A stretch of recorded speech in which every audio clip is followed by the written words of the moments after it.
పాత నిబంధనలో ఏ ఓడ గురించి అయితే మనం మాట్లాడుకున్నామో ఆ ఓడను గురించిన ప్రస్తావన ఎక్కడ కనపడుతుంది? ఇప్పుడు మనకు కొత్త నిబంధనలో కనపడుతుంది. ఏం చెబుతుంది కొత్త నిబంధన? అసలు పాత నిబంధనలో చదివిన ఓడ సాదృశ్యము. ఏం చెప్తుంది? సాదృశ్యము. దేనికి సాదృశ్యం అని అడిగితే, నువ్వు బ్యాప్టిజం తీసుకున్న తర్వాత నీ జీవితంలో జరిగేదానికి ఆ ఓడ సాదృశ్యంగా ఉంది అని చెప్తుంది. మీకు నాలెడ్జ్ ఉంటే చెప్పండి. మనం బ్యాప్టిజం తీసుకున్న తర్వాత మారు మనసు పొంది పాప క్షమాపణ నిమిత్తం యేసుక్రీస్తు ప్రభు యొక్క రక్తంలో మన జీవితాన్ని కడుక్కున్నట్టు సూచనే బ్యాప్టిజం. పెళ్లి కోసం, పేరెంట్ల కోసం, పేరు కోసం, ఊరు కోసం తీసుకునే కదా బ్యాప్టిజం.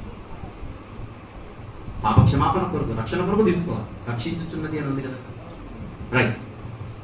బ్యాప్టిజం తీసుకున్న తర్వాత మనం ఎక్కడికి ప్రవేశిస్తున్నామేమని చెప్పగలం? సంఘములోని. ఏ సంఘం అది? క్రీస్తు